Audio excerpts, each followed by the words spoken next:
survive and thrive and highlight frontline climate justice crusaders of color throughout this year. KBLA Talk 1580 will be bringing you insightful interviews on all of our shows to help raise your climate IQ. Each quarter this year, we will also be hosting free climate events in various communities throughout the city with food, fun, and forward-thinking conversations. Thanks to partners like LADWP, Metro, Caltrans, the Sierra Club, the California Community Foundation, the California Endowment, AQMD, MWD, and more. You'll also be hearing more about a couple of national town halls broadcasting live from Los Angeles, to which you will be invited. And we'll be rolling out a robust social media campaign on all our platforms, as well as an outdoor media campaign, all designed to educate, enlighten, and empower you in our fight for climate justice. We want cleaner air. Caring about the community means caring about the climate.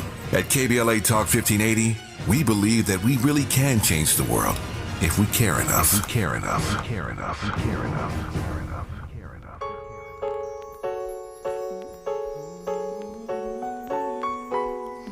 So tired. Tired of all this drama. You go your way. I go mine. I need to be free. So tired. Tired of all this drama.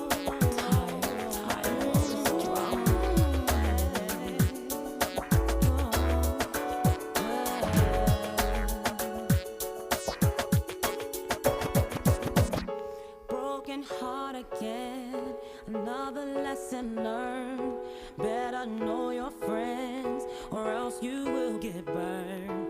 Gotta count on me, 'cause I can guarantee that I'll be fine. No more pain. Welcome back in to hour 2 of RSVP with Jill Munroe here on KBLA Talk 1580.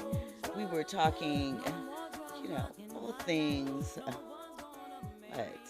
JW and his expressions of Kobe and his thoughts on, I guess nepotism. And why is it that we as a community sometimes seem to discount those that did not come from the brokenness and worst circumstances within us? So JW, your final thoughts? Yes, well put, Joe. I'm a land with this point. Like I stated earlier, we go by the narrative that society has perpetrated with us, and we're brainwashed and conditioned, and we absorb that type of mentality and accept that.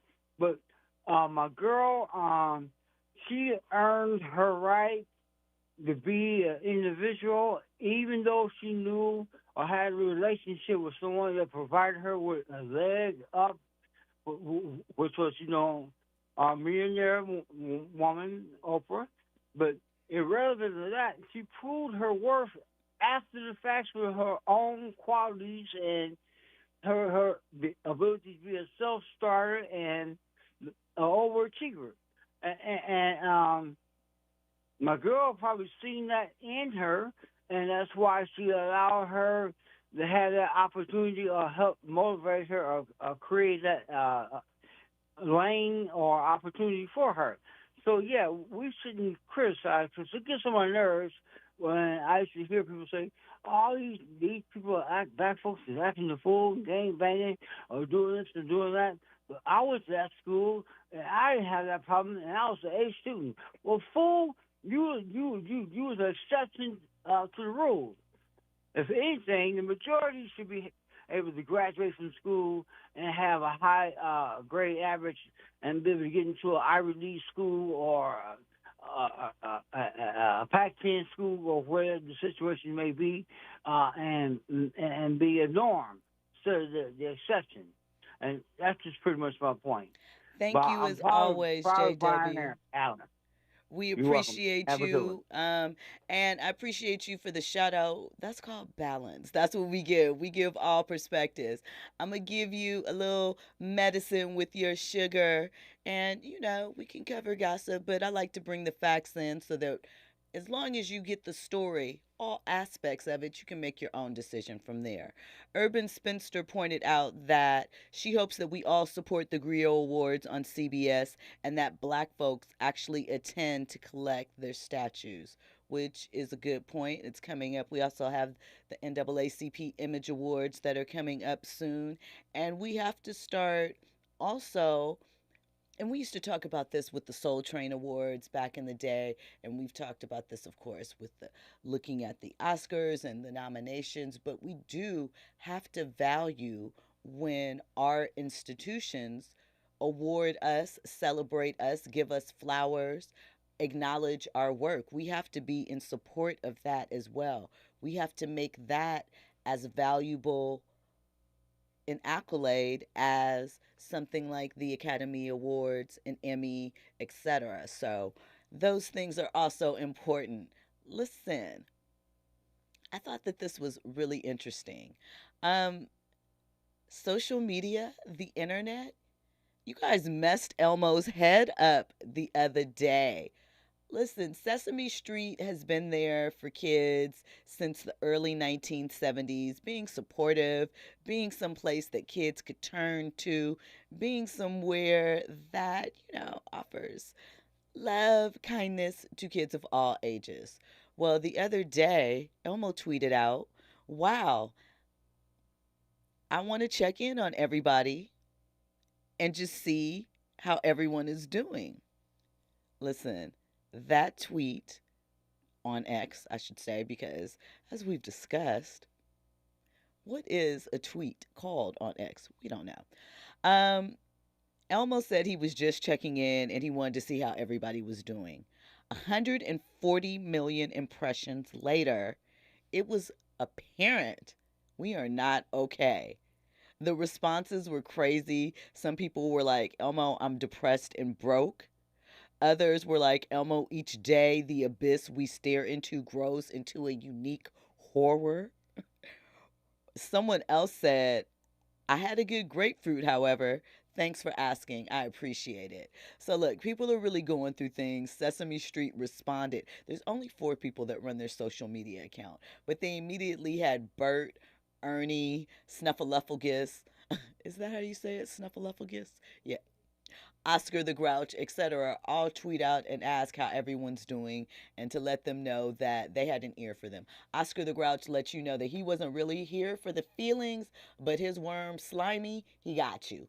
Grover tweeted all of them. So if you need some place to just, trauma dump for a second, head out to the Sesame Street Twitter and let it all out. Because clearly, and we've talked about this, really there is something happening in the collective right now where people are not okay and are not finding the proper ways to express those feelings. When we come forward, we're going to get into more trending topics and headlines. You're locked into RSVP with Jill Munroe on KBLA Talk 1580. RSVP with Jill Munroe is your go-to show for staying in the know. More engaging conversation when we come forward on KBLA Talk 1580.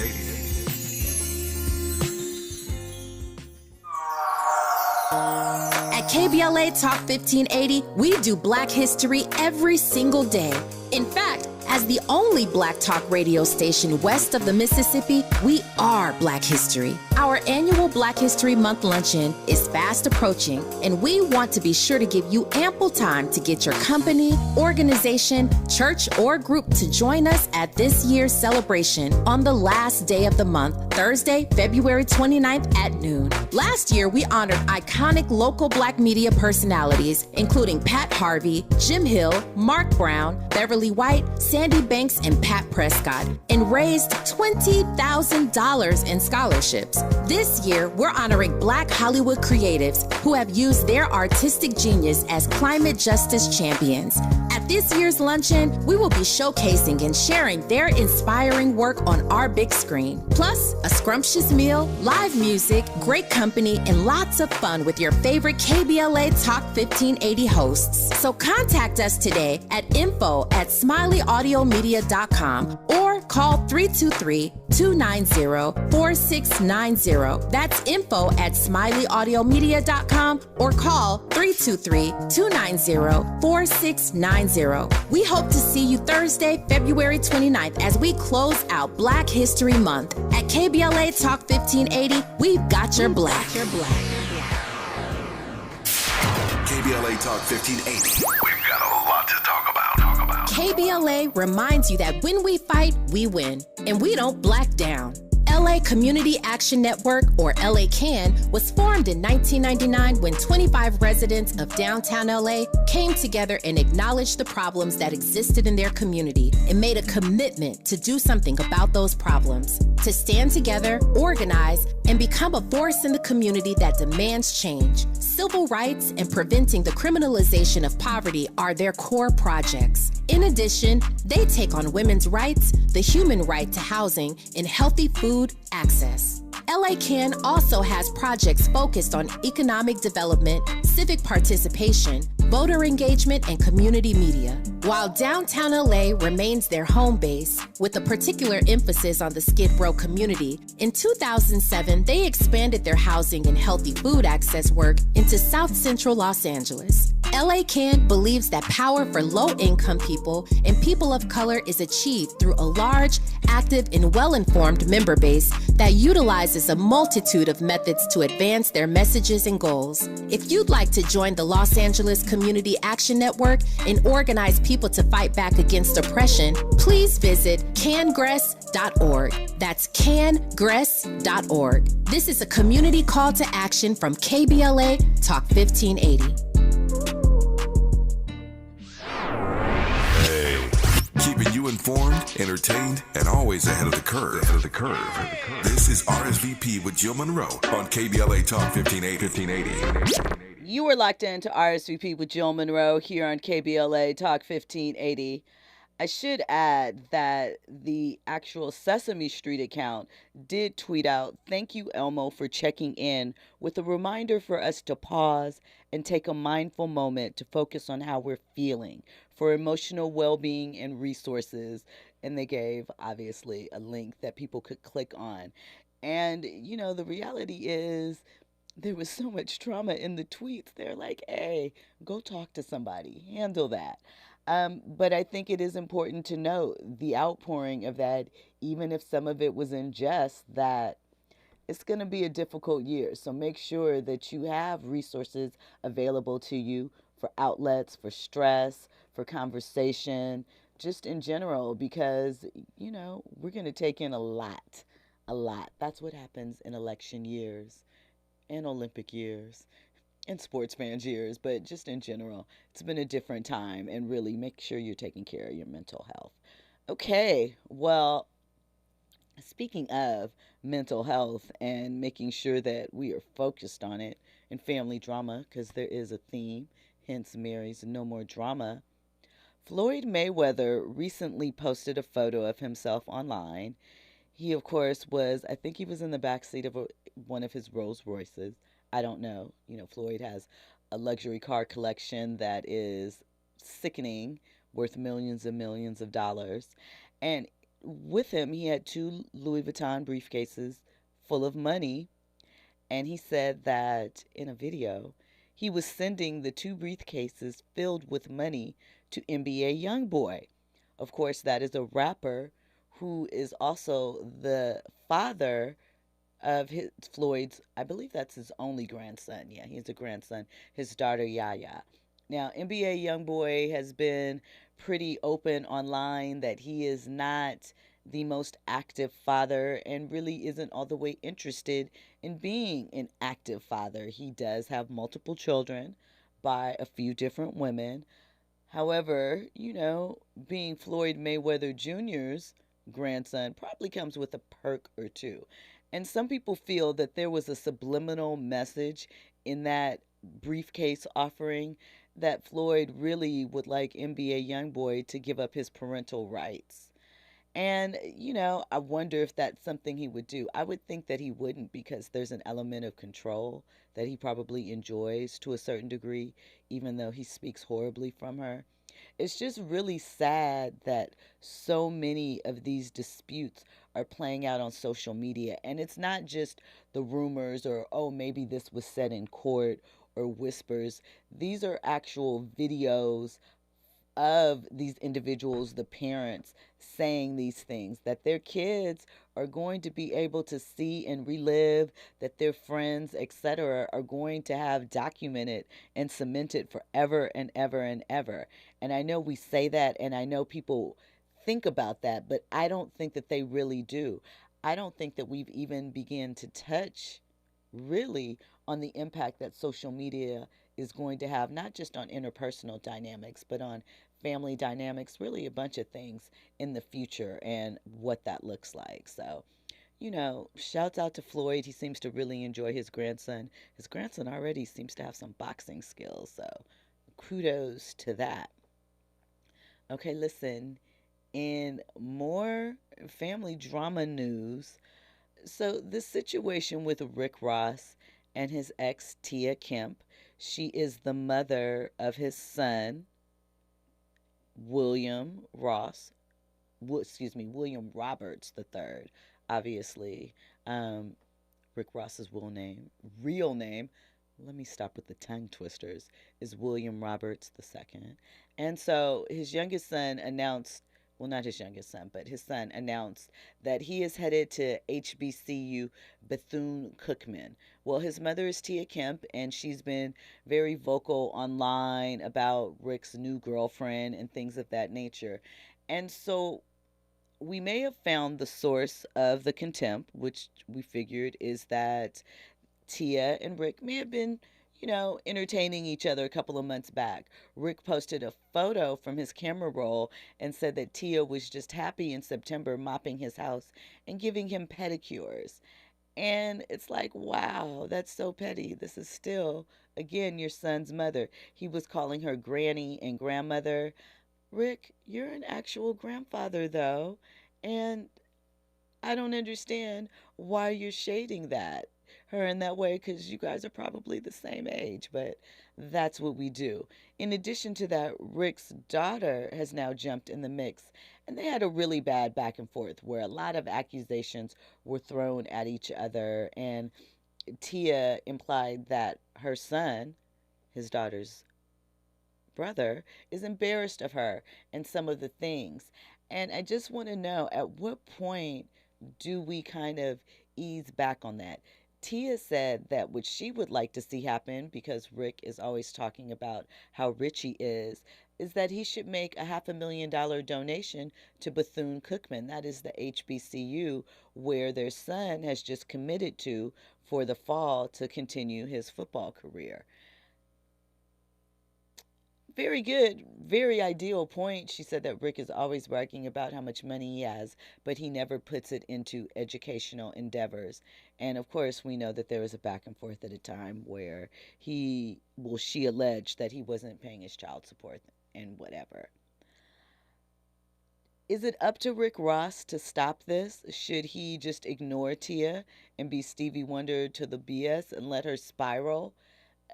I don't know if him stepping in is just stoking the flames, but I do, once again, as I said before, with, some of the other stuff with NBA Youngboy, at what point do you think about the impact to your kids having to read this and see this?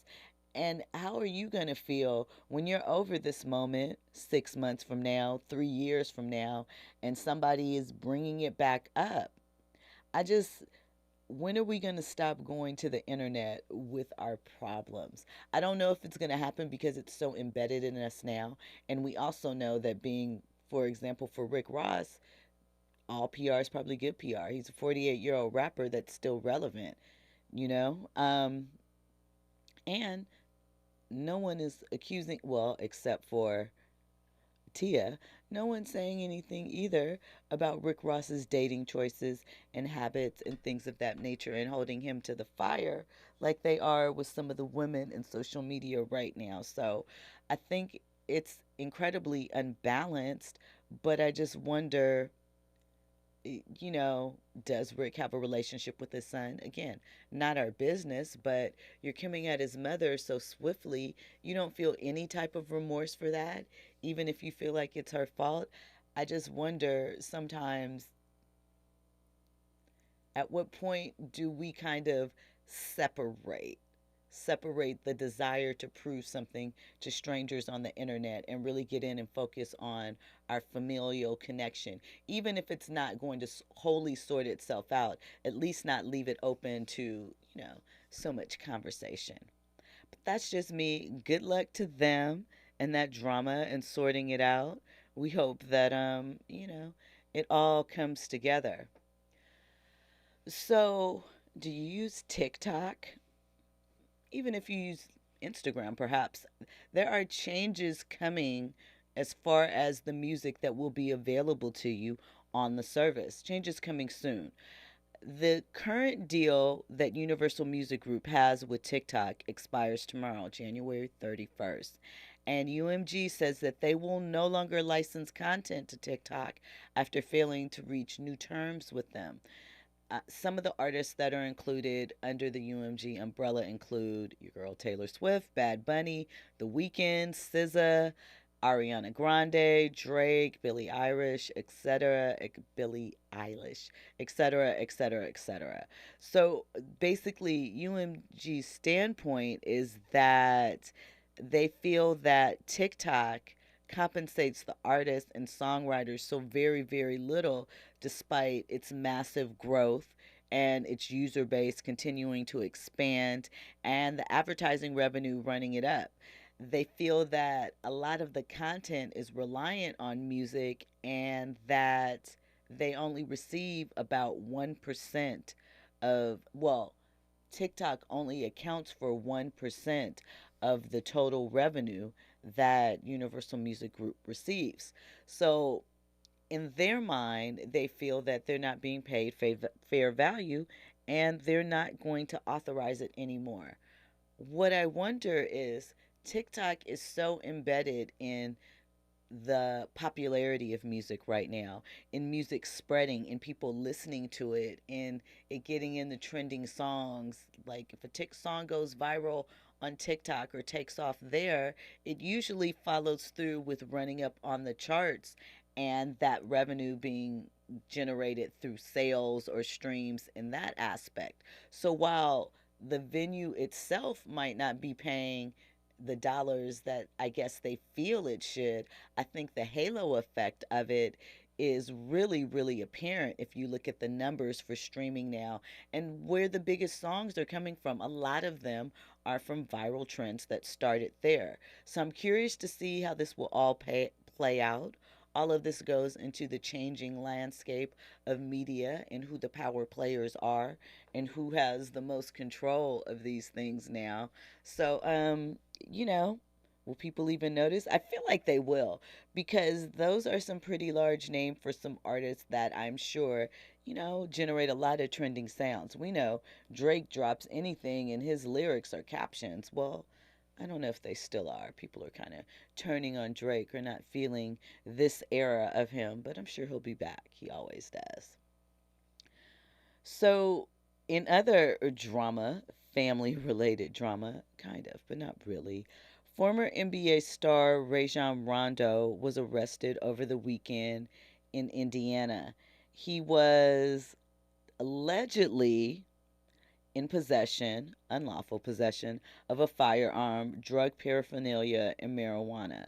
So, according to WDRB TV, they said that a spokesperson for the Indiana State Police reported that he was pulled over Sunday night because of a traffic violation and that when the trooper approached the car, he could smell the marijuana coming from the car and proceeded to conduct a search. And when he did, he discovered a gun, drug paraphernalia, and he was taken to jail, right? And he's also not permitted to possess a firearm because there was a 2022 incident that involved, I guess, his child's mother, where he allegedly threatened her with a gun where she alleged that she feared for both her safety and the safety of her children. So, good luck to Rondo. He's had an interesting post-career path. Wouldn't have thought it would have been this dotted with issues related to gun possession and things of that nature. Really would have thought he would have moved in sort of a different form or fashion, but things happen, things change. So, all right, listen, we haven't heard anything as it relates to Diddy in a while. But remember, I shared with you a few weeks ago that radio personality Miss Jones has a new podcast called Pink Champs. A play on Drink Champs, where they drink rosé and discuss things. And she recently discussed in an episode how Little Kim actually saved her from Puff doing harm. So let's listen. Oh, we don't. Okay. So listen. Miss Jones, I don't know if you remember, she used to be on New York radio back in the day. She and Wendy Williams were friends and then kind of had some beef, and they've reconnected as friends. She mentioned recently on her podcast that she went to visit Wendy at the building where she lives, and that the doorman told her she was months too late and that Wendy had moved to Florida. And she said that, Wendy's with family and she's doing better now. Miss Jones is, I guess we're in the era where we share information. So this is the story about Lil' Kim, and Puff. One of his closest friends was the last one he dragged out paying her and refused to pay her. She was the very, very last one. That it's a mentality and it's something that is built in somebody. And Jimmy, I don't want you blowing up my house or my car or anything like Good that. night! No, I don't. Because I don't. I cannot. He already threatened to put me in the trunk of a car. What? And it's on tape. You know when we take you back in the room to do commercials? After you do an interview on the radio, and we take you in the back. And he didn't know that the tape was running. And if I hadn't heard it, I wouldn't have believed it. And Little Kim said, leave Jonesy alone. Jonesy don't hurt nobody. Stop. Yep. You saved me. You're my hero. So Yep. there's still stories coming out. Oh, wow. So I just say, where there's smoke, there's fire. Baby. That's what I've always. Where there's That's smoke, what I know there's to be fire. true. That's what I know to be true. And we need the men to, if you ain't gonna stand up for what's right, shut the up. And set your ass somewhere. Shut up. Don't say nothing. Nothing at all. Don't say nothing. So, there's a lot in that clip. But I think shout out to Little Kim for standing up to her and standing up for her, I should say, and making sure Puff protected her. But are we still going to continue to hear those stories? And are they taking them to, these suits? Or is it just more piling on to try and get clicks? I guess we'll have to see. Again, everyone's entitled to share their story, but sometimes, I guess, much to Fahima's point earlier about Gayle King, there has to be a Y to it or a bow tie. I guess hers is, Puff might have done that stuff. I believe it. When we come forward, more trending topics and headlines. You're locked into RSVP with Jill Munroe on KBLA Talk 1580.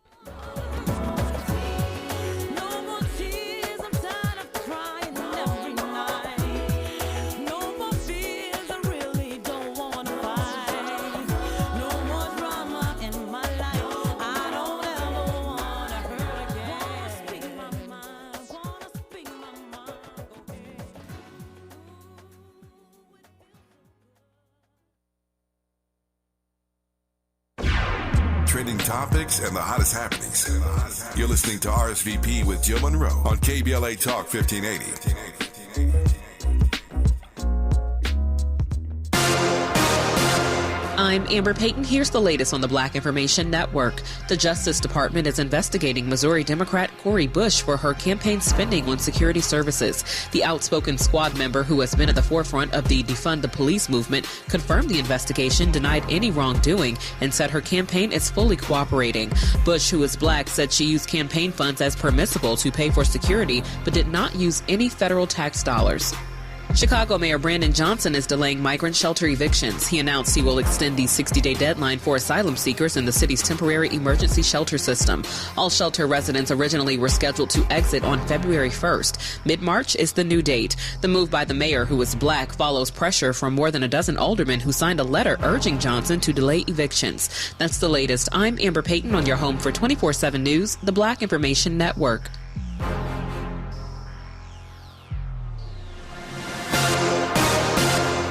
Did you know Discover wants everyone to feel special? That's why with your Discover card, you have access to 24/7 customer service, as well as $0 fraud liability, which means you're never held responsible for unauthorized purchases. Learn more at discover.com/credit card. Limitations. Climate is king. At KBLA Talk 1580, we believe that caring for the community means caring about the climate.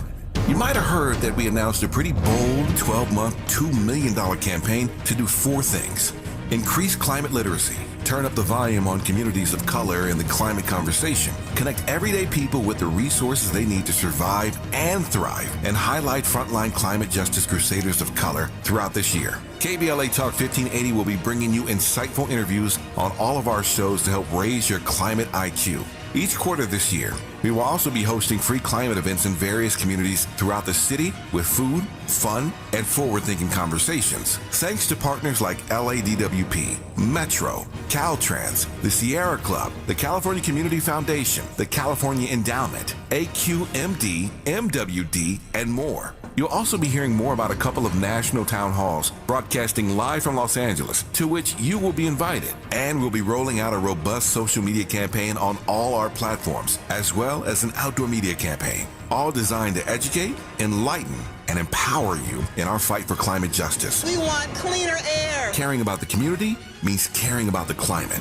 At KBLA Talk 1580, we believe that we really can change the world if we care enough. KBLA Talk 1580. We've got a lot to talk about. KBLA Talk 1580 reminding you that we keep us safe. Pro Football Hall of Famer and urban peace pioneer Jim Brown believed in just that. So he founded the Amera I Can Foundation for Social Change in 1988, focusing on at-risk and high-risk youth in underserved schools and juvenile detention facilities, as well as adult incarceration and reentry initiatives. The core of the Amera I Can program is its 15-chapter life skills curriculum. Mastery of these skills allows individuals to meet their academic potential, conform their behavior to acceptable societal standards, and improve the quality of their lives by equipping them with what they need to confidently and successfully contribute to society. Today, the foundation is led by its president, Monique Brown, who has been actively involved in the organization for more than 25 years. The Amera I Can Foundation continues its work in memory of its founder, actor, philanthropist, and NFL legend Jim Brown. To get involved or make a donation, please visit AmeriICanCommunity.partners. That's AmeriICanCommunity.partners. This is a community call to action from KBLA Talk 1580. I started vaping my freshman year of high school, mostly because all my friends had vapes. I wanted to fit in with them and look cool and be a part of everything that they were doing. The hardest part about quitting for me was all my friends still hitting their vapes right next to me. It was really frustrating and confusing when I was trying to quit because in my head I knew I didn't want to do it anymore, but for some reason my brain still wanted it. No quit story is the same. For free support, text Kick Nicotine to 66819 today. You're listening to KBLA Talk 1580, where climate is king. My mom has taken up going to the park to practice yoga. My dad's going to a club, but not a book club, a salsa club. Finding new hobbies comes with age. My mom has started getting lost and not knowing where she's going. Becoming lost or disoriented doesn't. Confusion with time or place may be a sign of Alzheimer's. An early diagnosis can help improve the quality of life for your loved one. Learn the warning signs of Alzheimer's at 10signs.org. Brought to you by the Alzheimer's Association and the Ad Council. Some people just know the best places to eat around town. Those are the people who know to choose Allstate. They know exactly where to go to get exactly what you're wanting. They know where to find the spiciest hot pot, the gooeyest brownies, and the tenderest, most flavorful portobello steak. Those people also know that safe drivers save 40% with Allstate. Saving 40% is based on the national average premium savings for all state auto customers with a clean driving record versus those without. Savings vary by state and vary based on how you buy, subject to terms, conditions, and availability. Allstate Fire and Casualty Insurance Company and KBLA Talk 1580. Curating the most compelling stories and delivering them straight to your ears. You're listening to RSVP with Jill Munroe on KBLA Talk 1580.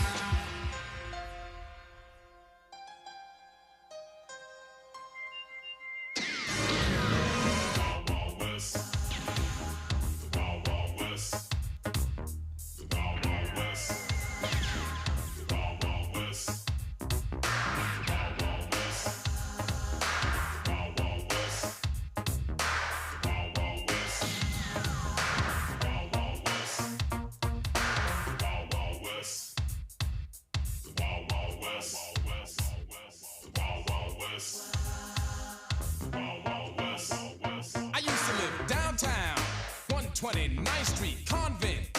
Everything's upbeat, parties, ball in the park, nothing but girls after dark. We chill, nobody gets ill in the place.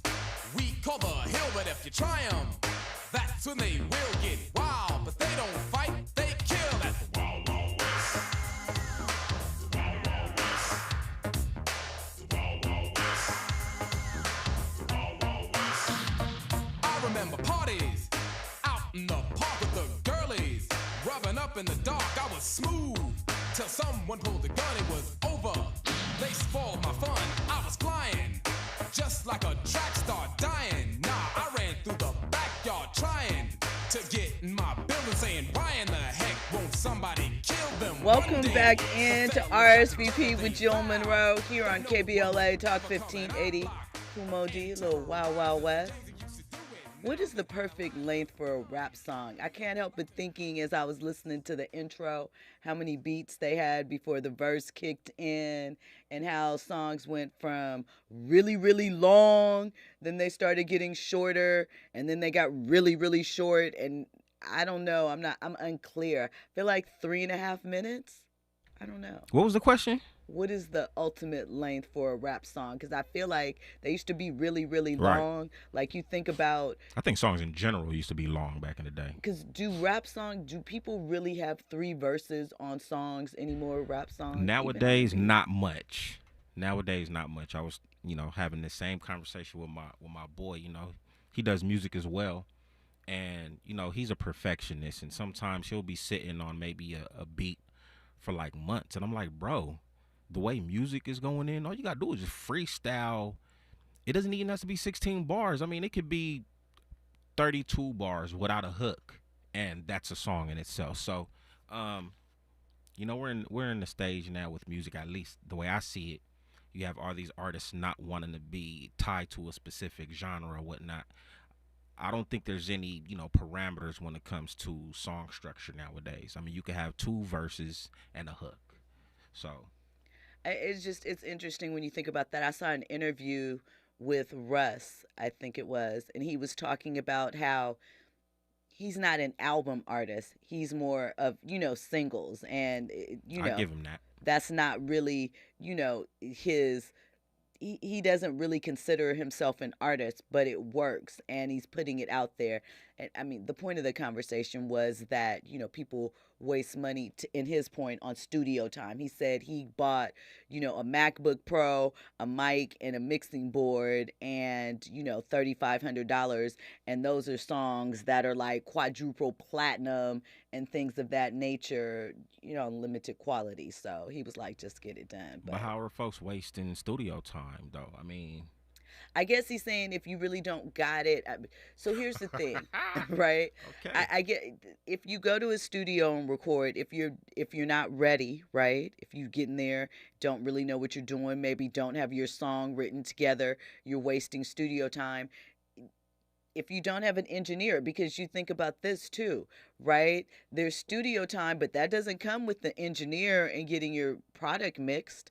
So that's something else. So maybe if you don't spend money on the studio time, I'm thinking, this is maybe not what he meant. You could spend or have that money to get your mix or your engineer and that portion of it. Not sure if that's what he meant, but I just, I just thought about the fact that he said he wasn't an album artist and he didn't make songs for an album per se, even though he put out EPs and things of that nature. Well, I'm glad that he acknowledges that, because I'm not gonna lie, like I do like a handful of his songs, but for whatever reason, I can't seem to want to take the time to actually listen to a full project from him.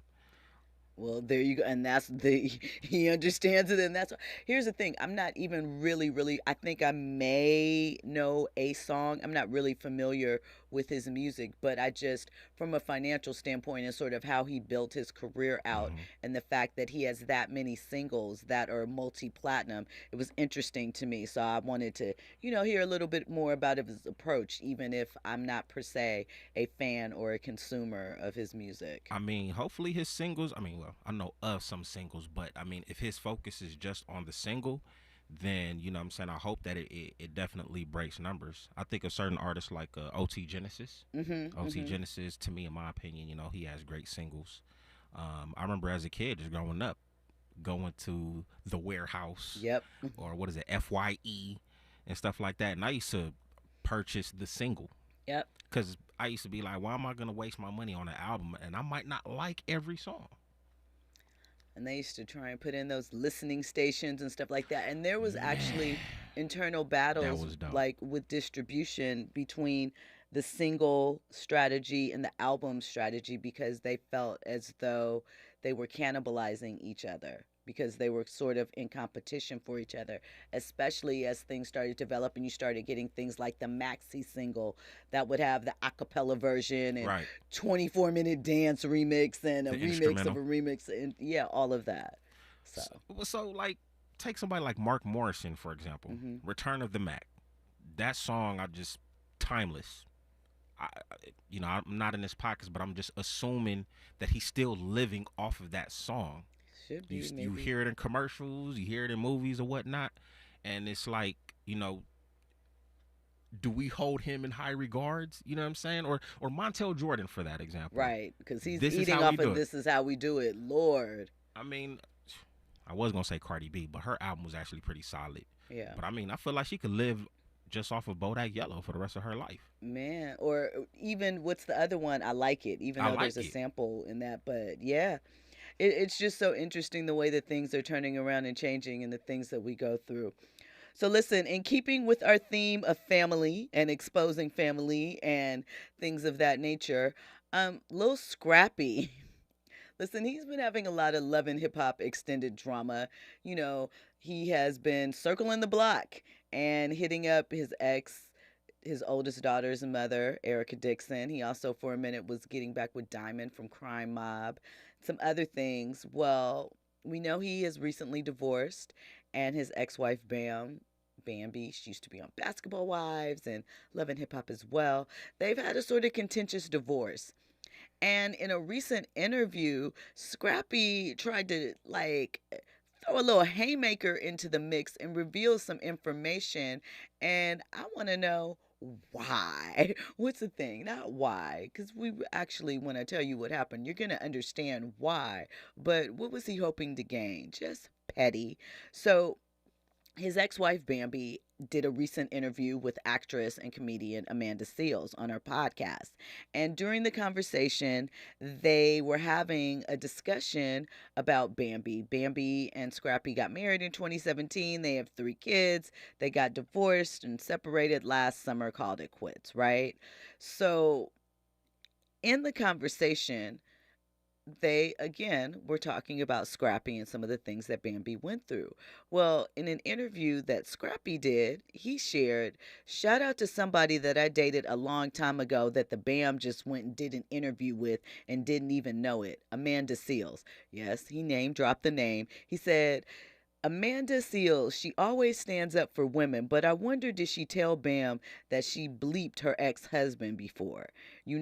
Scrappy said that he supports Amanda, but, he just wondered as she was sitting there talking to his ex-baby mama if the truth came out and if she shared that. See, this is why men are short-sighted. Had Scrappy listened to the podcast or even listened extended beyond the fact that Bambi was on there, he would know that Amanda did in fact share that she and Scrappy spent some time together. But why was that a gotcha moment for him?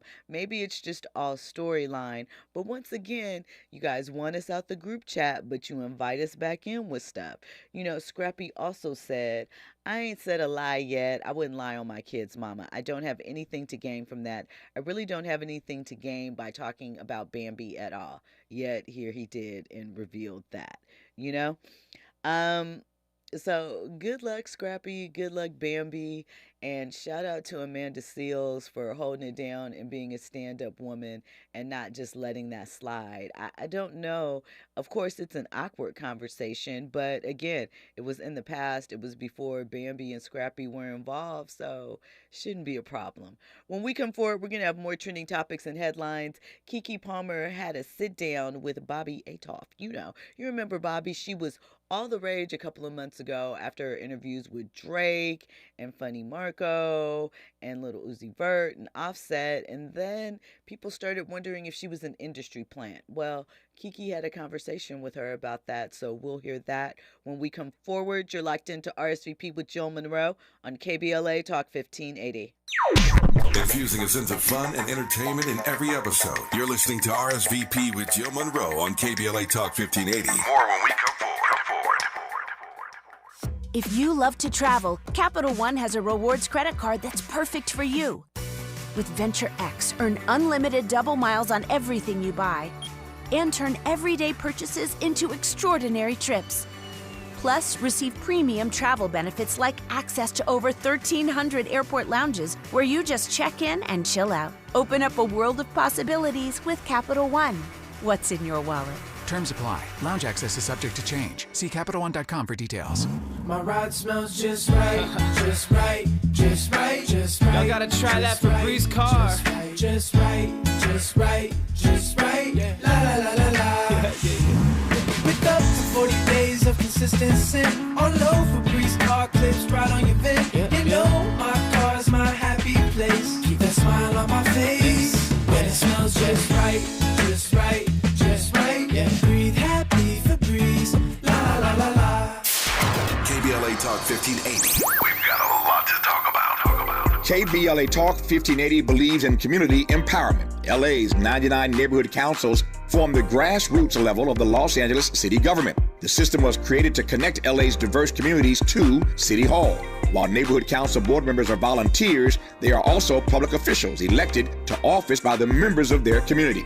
Neighborhood councils advocate on issues like homelessness, housing, land use, emergency preparedness, public safety, parks, transportation, and sustainability. They also provide local expertise on the delivery of city services to their various communities. Neighborhood councils are open to participation by anyone who is a part of the fabric of daily life in said community. This includes those who live, work, or own property or a business. If you are interested in stepping up to join your local neighborhood council, visit www.empowerla.org. That's empowerla.org. It's time to think globally, but act locally. This is a community call to action from KBLA Talk 1580.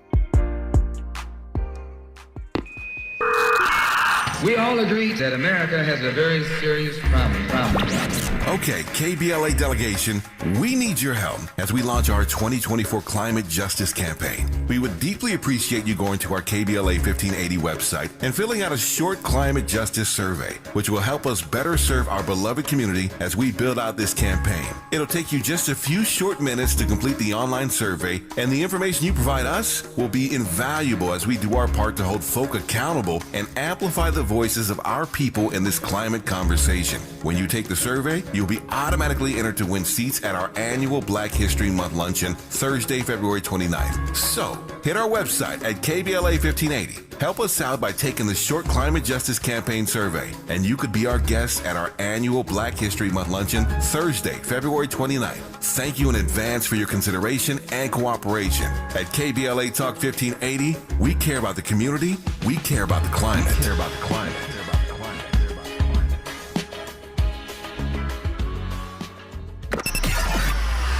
Now back back to more captivating conversation on RSVP with Jill Munroe. You were locked into RSVP with Jill Munroe here on KBLA Talk 1580.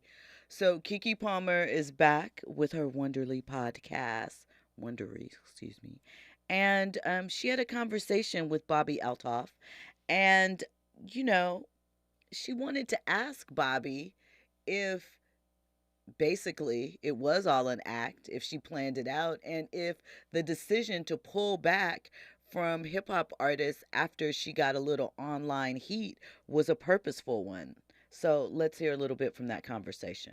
So then how do you deal with the backlash? Especially okay, so for the Drake interview, and then it rolls over to the Yachty, then it rolls over to the Offset, and then there's these Twitter threads where they this white girl coming in hip hop and she's capitalizing off of it with this character that kind of leans into some negative stereotypes. Do you care about that when you start doing your next interviews, or are you what do you think when you read this stuff? Well, so during it, everything kind of happened. I was I didn't, I said, I don't really plan anything. So it's my Drake interview happened just because Funny Marco interview happened. He followed me from there, and then Drake told Yachty to come on. So then Yachty comes on, and then Tyga followed me, so then I DM him, and I'm oh, do you want it? So it's just whoever, but I also asked a million other people too. Yeah. And it just happened to be there was kind of a connection in the beginning, and but I don't know. I don't I definitely see what people say online. It makes you go viral too. I don't like to go viral for they say, all publicity is good. I don't love when I see publicity that's not good. Yeah. At all. So yeah, I kind of took a step back because I was I was seeing a Twitter thread the other day. It was she only interviewing Jessica Alba and people like that now. So I was curious. I was did it kind of spook? Did you feel? No. Did you feel wait a minute, I don't want to be negative, or was it just what made you kind of take that step back? The step back was just my mental health was just not good. So, the internet, we talk about it often. We just talked about it before. Elmo saw firsthand up front that the internet is a rough place. So I understand taking a step back to reassess and, look at things a different way. But I do wonder if Bobby jumped in and rode a wave that she wasn't totally prepared for, as far as, I'm just going to take advantage of this hip hop. And again, it's not her fault she was given these opportunities, because the people on the other side were doing a little bit of clout chasing on their own. But I think that to a degree, I know it's her shtick and her thing, but it does seem a little disrespectful when you don't know anything about your subject and you're not tapped in at all, and you just, hope it goes well, hope it goes viral, and you continue to get those opportunities. And though in, I guess, the broadest sense, she's not an industry plant, it is apparent that she was given access and opportunities that had a podcast featuring a Black woman maybe doing the same, or maybe even a Black guy wouldn't have received the same type of love and fever. But there's no way we can really know that. I am curious to see if she'll step back in to her hip hop bag, or if she's nope, I'm going to leave them to that and that over there and just stick with what I know. We'll have to see. I hope that the lesson here is to respect any subject that you're interviewing. Take it in, be respectful of it. And if you're going to ride the wave, be prepared to crash out too, because it definitely happens. Okay. So I don't know if you guys heard about this story, but there's an NFL player who recently was arrested in Louisiana because state police were informed by a gambling company that their records showed over 8,900 bets were placed by an individual. His name is Keyshawn Boutte. It might be Boot, not sure. But he played for the New England Patriots, right? Let's talk about what his gambling name was. It was Keyshawn Boutte 7. What do you think his number is? So that was real bright, right? So not only that, right? He was charged with 1 felony count of computer fraud, 1 misdemeanor count of gambling underage. And listen, his bets, they were across everything from teams in the NCAA to the NFL, including he bet on his own LSU Tigers. He played for the Tigers in college, and he really didn't do anything to hide his identity. Perhaps he didn't know that it was illegal for him to do so, but I do wonder, as sports betting has becoming more and more prevalent in athletics, as far as sponsors, we see sports shows that are sponsored by betting companies. We see them getting in on the different events. Will the positioning of athletes and gambling change? Will they allow them to gamble as long as it's outside of their sport? Is any hint that they're involved in it automatically cause for questioning their integrity as far as that's concerned? This guy obviously was foolish, big time foolish, but I just wonder what's going to happen. Andy? I don't even know why they messing with their careers like that, because a lot of these sports leagues, they're in bed laid up with these gambling websites or whatnot. When you think about a lot of these podcasts that these former athletes are even having, you know what I'm saying? FanDuel, Underdog Fantasy, Sports, DraftKings, all of them. DraftKings, they're the ones that's funding these athletes, funding their podcasts. I mean, Underdog is funding Cameron and Mace or whatnot. And my understanding is that these leagues they have a contract with these, so some of that money obviously is trickling into their pockets. I agree with you. So this guy, he placed over, between 2022 and 2023, he placed over $600,000 in bets. He lost a total of $81,000 in the process. And he also placed bets on himself that did not go well. So listen, again, I'm just curious to see how it all plays out. As you pointed out, Andy, they are in bed together. There are more sports betting facilities with studios being built in Las Vegas. Gambling is legal in more states. It does raise an interesting ethics question, and I'm just curious to see how it will play out in the future. Look, when we come forward, we're going to get into T-Pain and why he's keeping his songwriting gifts a secret. Racism. We're going to talk about some light-skinned privilege and how the men react to that. We had a conversation about this recently, and we got a response from Michael Porter Jr. and Channing Crowder. We'll get into that and more trending topics and headlines. You're locked into RSVP with Jill Munroe on KBLA Talk 1580. Sucker, if he won't static, beat down. Yeah, we got it good, and we'll accommodate you. Thanks to us, a lot of brothers hate to come back to this very day, cause losing's one thing we don't play. If you're ever in a fight and you're beating one of us, break out before you get